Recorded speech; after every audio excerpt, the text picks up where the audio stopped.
सवाल सुनिए पहले, अगर वो अपने प्रत्याशी को हराने पे लगे थे तो भारतीय जनता पार्टी का खुद का एक खेमा अगर हराने प्रमिला जी के खिलाफ लगा था, वो किसे लड़ा रहा था ये मुद्दा नहीं। पर्दे के पीछे तो नहीं जाऊंगी, मतलब वापसी नहीं करेंगे? जी नहीं, बिल्कुल नहीं, क्योंकि अब मैदान में मैं आ गई हूँ। जो माँ से गद्दारी कर रहा है उसको पार्टी में रहने का अधिकार नहीं। कानपुर निकाय चुनाव समाप्त हो गया, जिसके बाद नई सदन ने शपथ ग्रहण कर लिया और शहर के विकास पे चर्चाएं शुरू हो गई। हमारे साथ कांग्रेस से मेयर प्रत्याशी रही आसनी विकास अवस्थी जी हैं। कांग्रेस जैसे बड़े नाम, बड़ी पार्टी से चुनाव लड़ने के बाद जो रिजल्ट आया है वो जाहिर सी बात मन मुताबिक नहीं रहा। क्या कारण रहे कि जनता ने इन्हें अपना प्यार स्नेह तो दिया लेकिन वोट नहीं दिया? आप पहली बार चुनाव लड़ी हैं जी। तो ये बताइए, जब पहली बार आप चुनाव लड़ी और बहुत बड़ा चुनाव होता है मेयर का, मेयर के चुनाव पे आप आई, तो कैसा रहा आपका चुनावी अनुभव? की अनुभव बहुत अच्छा रहा और चूंकि जनता का प्रेम, स्नेह, आशीर्वाद मुझे बहुत मिला। और चूंकि कांग्रेस पार्टी का वोटिंग की बात करेंगे अगर आप, तो जैसे कि 2022 में विधानसभा अगर आप देखेंगे तो उससे ज्यादा और उससे अच्छा रिजल्ट तो अब की बार रहा ही है। आपको लगभग कितना वोट मिला है? जी 92,000। 92,000 लोगों ने यानी आपको अपना नेता मान लिया, अपना मेयर मान के समर्थन दे दिया। 92,000 लोगों के लिए क्या आप अगले 5 साल तक लगातार सक्रिय रहेंगी? जी हाँ, बिल्कुल। और मैं बल्कि कहना चाहूँगी कि जनता की आवाज़ के रूप में और जनता के संघर्ष में मैं बराबर अपना योगदान दूँगी। उनकी जो समस्याएँ हैं, उनका जो मुझसे बन पड़ेगा उसका निदान करूँगी। और जैसा कि आप नेता कह रहे हैं, नेता जो जिन लोगों ने मान लिया है, उन्होंने जिस भरोसे से मुझे नेता माना है, तो मैं उनके उस भरोसे पर भी खरा उतरने का काम करूँगी। अमूमन देखा गया है कि महिलाएं जो होती हैं राजनीति में आती जरूर है, लेकिन कई बार ऐसा होता है कि उन महिलाओं को पर्दे के पीछे रखा जाता है। तो अगले 5 साल तक पर्दे के पीछे रहने का विचार है या फील्ड पे आकर महिलाओं की आवाज बनेंगी? देखिए, अब मैं बाहर आई हूँ तो अब मैं पर्दे के पीछे तो नहीं जाऊंगी। मतलब अब वापसी नहीं करेंगे? जी नहीं, बिल्कुल नहीं, क्योंकि अब मैदान में मैं आ गई हूँ। तो और मैं चूंकि जनता महिला मंडल की नेत्री भी हूँ, मुझे महिला से जुड़ी हर समस्याओं के बारे में भी ज़्यादा पता है। हाँ, अगर मुझे जनता मौका देती तो आप यकीन मानिए कि जनता भी कहती कि कोई नेता आया है। बिल्कुल ठीक। यानी महिलाएं ये विश्वास रखें कि जो महिलाएं आपसे जुड़ी हैं और जिन महिलाओं ने आपको वोट किया होगा, ये मान के चलें कि उन महिलाओं की आप एक सशक्त आवाज बन जाएंगी। जी हाँ, बिल्कुल। विकास जी, आपको क्या लगता है कि इस चुनाव में जो रिजल्ट आया है, इस रिजल्ट के पीछे सबसे पहले क्या कारण आप मानते हैं कि इस तरह का रिजल्ट कैसे? सबसे पहले तो मैं कांग्रेस पार्टी के लीडर्स का धन्यवाद देना चाहूँगा, आदरणीय प्रियंका जी के, कि मेरे जैसे एक छोटे से कार्यकर्ता को उन्होंने मौका दिया, आसनी को मौका दिया कि कांग्रेस में यहाँ पर मेयर का इलेक्शन लड़ने के लिए। देखिए, पूरे उत्तर प्रदेश में परिस्थितियाँ इलेक्शन को लेकर 2022 में आपने देखा होगा, बहुत हम लोग बहुत संघर्ष किया गया, बहुत पूरे उत्तर प्रदेश में कांग्रेस ने हर मुद्दे पर लड़ाई लड़ी जनता ने, लेकिन हमारी चीज़ों पर जनता ने हम पर विश्वास नहीं जताया था। नहीं, क्या कारण है? कांग्रेस एक बहुत बड़ी पार्टी है, बहुत पुरानी पार्टी है। अब ऐसी स्थिति में कांग्रेस का इस तरीके से हाशिए पे आना, क्या बड़े नेताओं को जिम्मेदार मान रहे हैं या ये मानते हैं कि आप अपनी योजनाओं को, आप अपनी बातों को जनता तक पहुंचा पाने में असफल हो रहे हैं? देखिए, एक बात कहना चाहूँगा, जिस तरीके से भारत जोड़ो यात्रा के बाद पूरे देश में राहुल गांधी जी की लहर चल रही है और पूरे देश में अभी आपने कर्नाटक का चुनाव भी देखा है, बड़ा बदलाव आ रहा है। और उत्तर प्रदेश में भी जहाँ जहाँ इलेक्शन हुए हैं, अभी 17 नगर निगमों में कांग्रेस पार्टी का पिछले जो इलेक्शन 2022 था उससे काफी ज्यादा बड़ा शानदार प्रदर्शन। 2022 की बात करें, लेकिन 2017 में आप दूसरे नंबर पे थे, कांग्रेस थी, इस बार आप तीसरे नंबर पे आए। देखिए, मैं आपको एक बात बताना चाहूंगा कि समय और परिस्थिति, मैं बार बार 2022 इसलिए कह रहा हूँ, 2022 में यहाँ पर जो इलेक्शन हुआ उसमें कहीं ना कहीं समाजवादी पार्टी ने कानपुर शहर में बढ़त पाई हुई थी, तो एक माहौल क्रिएट था। और दूसरा चीज ये थी कि कहीं ना कहीं एक चीज ये रही कि जनता को ये लगा कि इस इलेक्शन में कि हो सकता है उसने कांग्रेस पर विश्वास ना किया हो, लेकिन हमारा संघर्ष, हमारी लड़ाई जारी। अच्छा, एक लाइन में अगर मैं कहूँ तो इस हार का, जो हार हुई, इसका कारण किसे मान रहे हैं? इस हार का कारण, इस हार का अगर आप मानेंगे तो मैं नहीं, इसमें बहुत कोई बड़ा कारण हार में नहीं है। यहाँ पर उत्तर प्रदेश में और सीधे सीधे भारतीय जनता पार्टी और जो यहाँ पर लगातार मीडिया रही है, उसने समाजवादी पार्टी और भाजपा के बीच में चर्चा ये भी रही है ना, देखिए चर्चा रही है राजनीतिक गलियारों से लेकर आम जनता के बीच में चर्चा रही कि भारतीय जनता पार्टी का एक खेमा उनके प्रत्याशी को हराने पे लगा हुआ था। अब भारतीय जनता पार्टी का खुद का एक खेमा अगर हराने प्रमिला जी के खिलाफ लगा था, वो किसे लड़ा रहा था ये मुद्दा नहीं है। मुद्दा तो सवाल देखिए ये है कि अगर वो अपने ही प्रत्याशी को, देखिए अपने, बिल्कुल नहीं, मेरा सवाल सुनिए पहले, अगर वो अपने प्रत्याशी को हराने पे लगे थे तो आप समर्थन क्यों नहीं उनका ले पाए? किसको जिता रहे थे? ये तो आप लोगों से बेहतर कौन बताएगा?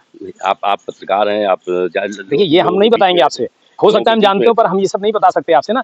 लेकिन सवाल ये है कि आप ये मानते हैं, देखिए ये आप ये मानते हैं कि क्या एक खेमा प्रमिला जी को, यानी उनके अपने प्रत्याशी को हरा रहा था, हाँ या ना?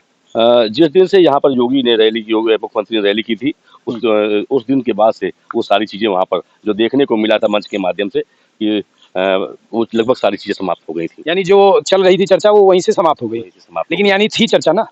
अब देखिए राजनीति में एक दूसरे की, अब उनके दल का मामला है, मैं उनके दल पे तो कुछ नहीं कह सकता हूँ। आप मेरे दल की सवाल करिए तो मैं उस पे कुछ जवाब। आपके दल की बात ही करते हैं। आपको लगता है कि आपके दल ने आपको जिस तरीके से एक मेयर प्रत्याशी के रूप में इन्हें लड़ाना चाहिए था, आसनी जी को, क्या उस पूरे दमखम के साथ, उस समर्पण के साथ कांग्रेस पार्टी के जो भी यहाँ पे कानपुर कमेटी थी उसने आपको चुनाव लड़ाया? कांग्रेस के एक एक कार्यकर्ता ने मेरा साथ दिया है। कांग्रेस का जितना भी क्योंकि कार्यकर्ता को टिकट मिली थी, इसलिए कांग्रेस के कार्यकर्ता में उत्साह था। और बहुत हृदय से आभार है कि लोग, क्योंकि बहुत सारे लोग, मैं अनऑफिशियल बात कहूँ तो कैमरा चल रहा है, कि वो हमको इतने वोट के लिए भी नहीं मान रहे थे। यानी कम का मान रहे थे आप, फिर भी उनकी अपेक्षाओं से ज्यादा भागे। कैफ गुप्ता जी का सवाल है कि चुनाव प्रचार प्रसार में कांग्रेस का कोई भी बड़ा पदाधिकारी कानपुर नहीं आया था, क्या कहीं इस वजह से तो हार नहीं हुई?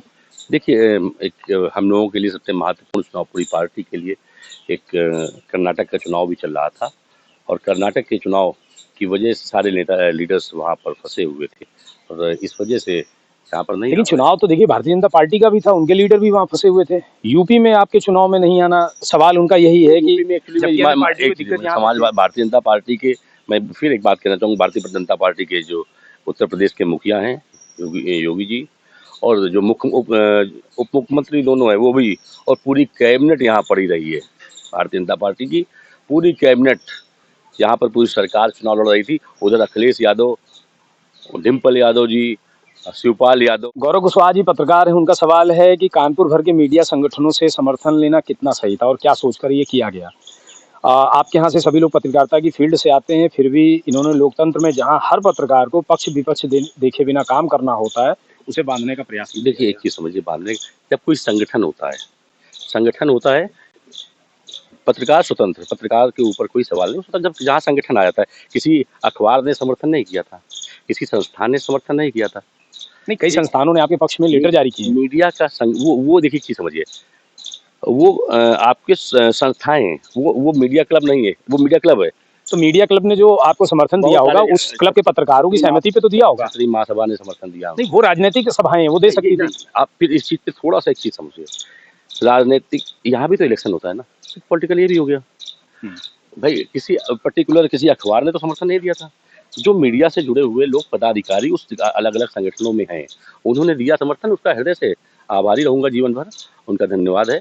और मेरे परिवार से भी लोग, मैं भी पत्रकार रहा हूँ, मेरे परिवार से लोग पत्रकारिता में हैं, तो उन सबका साथ, उन जो संगठन है उनका साथ मिला है, किसी संस्था का।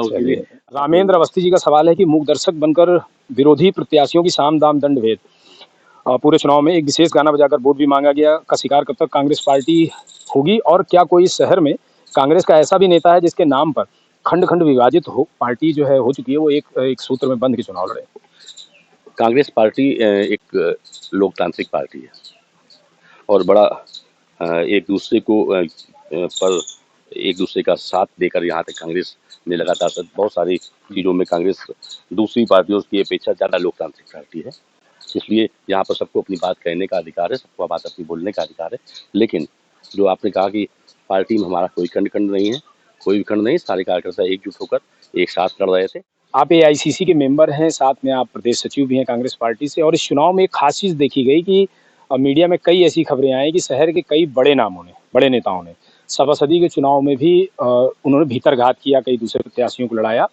अगर ये सही साबित होता है और उन बड़े, चूंकि वो बड़े नाम है, तो AICC के मेंबर होने के नाते और पार्टी का प्रदेश सचिव होने के नाते आप किस तरह की कार्रवाई की मांग करते हैं पार्टी के हाईकमान से, और अपने स्तर पे आप इन लोगों के खिलाफ, अगर ये साबित होता है कि उन्होंने भीतरघात किया उन लोगों ने, तो आप किस तरह का एक्शन लेंगे? देखिए सबसे बड़ी बात ये कहना चाहूँगा कि अभी मुझे लगता है आज ही अखबार में आया हुआ है कि एक कमेटी 5 लोगों की बना दी गई है, जिसमें जो भी पार्षद प्रत्याशी जिनके खिलाफ किसी भी लीडर्स ने दूसरे दल के या निर्दलीय लोगों को चुनाव लड़ाया है, तो उसके साक्ष्य मांगे गए हैं। वो साक्ष्य कलेक्ट हो रहे हैं, उनसे लिखित तौर पर फोटो वीडियो लिए जा रहे हैं और उनसे एक चीज़ का और कहा गया है कि वो लिखित तौर पर शिकायत उनसे मांगी गई है। कई सारे लोगों की शिकायत पार्टी कार्यालय में जो कमेटी बनाई गई है उसमें पहुंच भी चुकी है। इसकी लड़ाई लड़ी जाएगी। यानी ये आपने कहा कि शिकायतें लिखित में पहुंच चुकी हैं, यानी कि ये क्लियर हो रहा है कि भीतरघात पार्टी में बहुत बड़े स्तर पे हुआ है। कई सारे इसके प्रमाण भी मिले हैं, कई सारे ऑडियो भी हैं लोगों के जो आए हुए हैं और उस पर हम लोग यहाँ से लेके प्रदेश, अगर प्रदेश में नहीं सुना जाएगा तो राष्ट्रीय नेतृत्व तक इसकी शिकायत करने का। ये बताइए, चूंकि आप इस शहर में रहते हैं और आपने चुनाव लड़ा है और आगे भविष्य में चुनाव लड़ने हैं आपको, ऐसी स्थिति में उन बड़े नामों पे अगर ये साबित हो गया तो क्या हिचकिचाहट तो नहीं होगी कार्रवाई करवाने में? देखिए, एक चीज समझिए, जो पार्टी हमारी माँ है और जो माँ से गद्दारी कर रहा है उसको पार्टी में रहने का अधिकार नहीं है। ये थे हमारे साथ एआईसीसी के मेंबर, प्रदेश सचिव और साथ में पिछले विधानसभा चुनाव में स्टार प्रचारक रहे विकास अवस्थी जी। हमारे साथ जुड़े रहने के लिए आप सभी का बहुत बहुत धन्यवाद। जय हिंद।